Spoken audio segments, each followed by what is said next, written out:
Let's start with E. The good news is that we've already practiced our C's, and writing E has similar elements to writing a C. Start with your brush tip to the left of where your letter is going to go.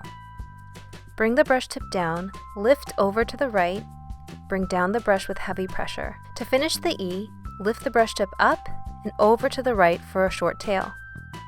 As I mentioned, you'll notice that the last two steps are very reminiscent of writing C's. Although the starting tail of the E is a downstroke, I'm not going to apply heavy pressure there since the descent is more of a dip. And that's actually what I'm going to refer to it as, even though that's not the technical term. I think it'll just make it easier if I refer to it as a dip for the rest of the series, just so you know what I'm talking about.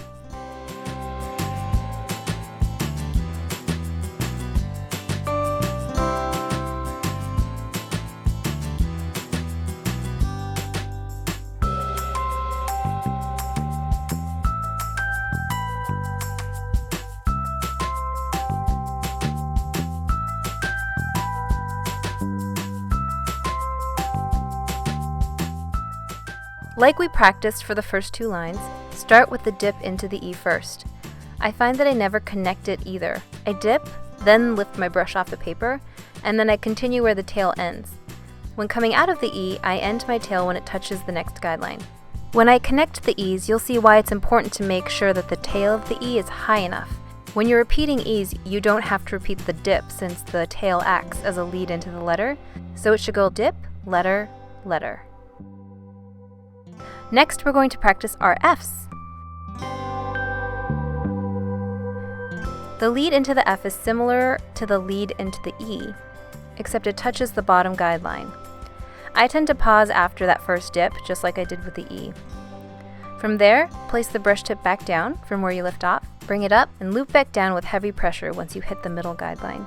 Go past the bottom guideline. Loop back up, this time to the right, and create your tail.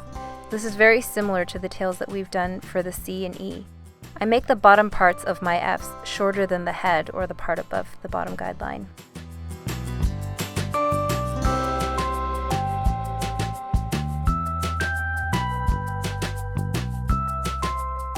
Here, it'll be important to use the horizontal guidelines, specifically the middle and the bottom. Remember, the lead into the F should touch the bottom guideline. The loop back up should touch the middle guideline.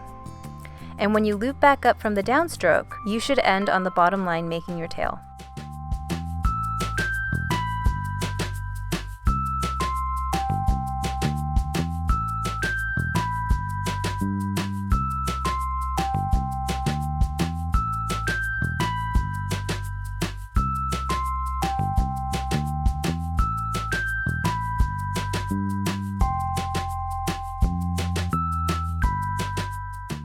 Just like it was in the case for your E's, when you connect your F's, you don't have to repeat that dip into the letter. So the pattern for the double F's are dip, letter, letter, tail.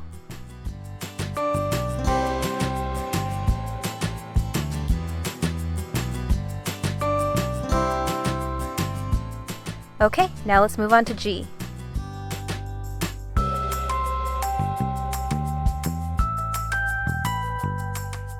Start the G by making an oval with the brush tip, starting on the right.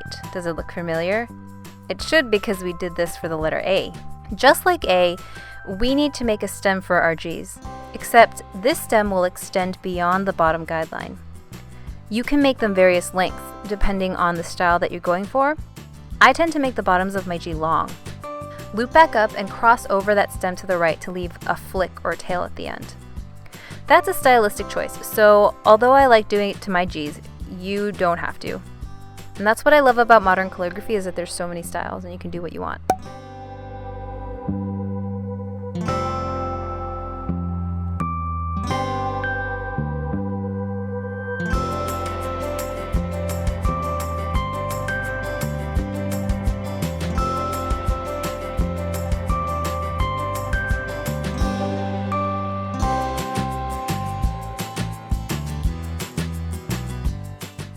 Pay attention to the guidelines for this because you'll be extending past the horizontal guidelines, but using the vertical guidelines to keep a consistent slant is important for your letters. Making an oval next to the vertical line will help you guide your stems, which is a little more difficult to do when compared to stems of A's, since these are longer and more difficult to keep at a straight slant.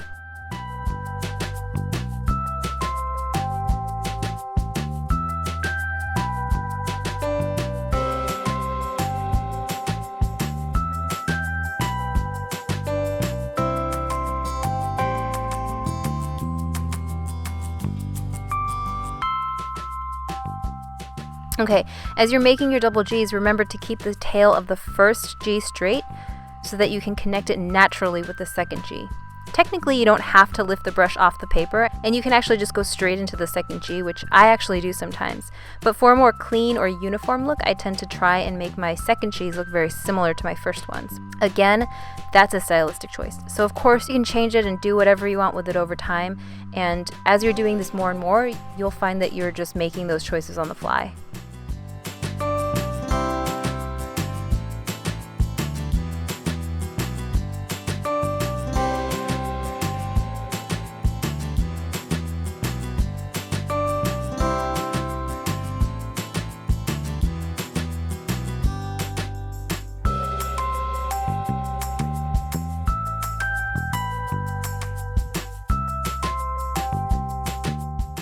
The last letter that we're going to review today is the H. The dip preceding the H has pretty similar placement to the E.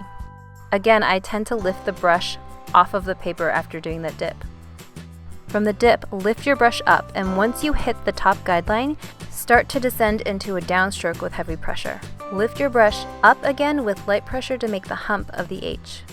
When the brush reaches the middle guideline, drag the brush tip down with heavy pressure again.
So as you're writing this without the trace letters, use the diagonal lines to guide your stem.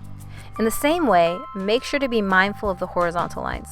The top line can be a guide of where to bring the stem, and the middle line could be a guide of where you can bring the hump.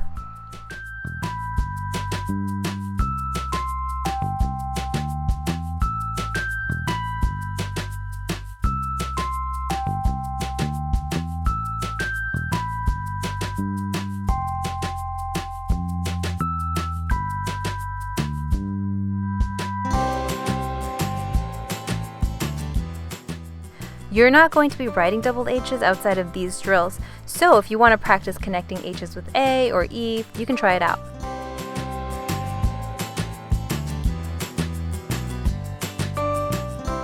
That concludes our E through H video. You'll find all products that I use listed in the video description below.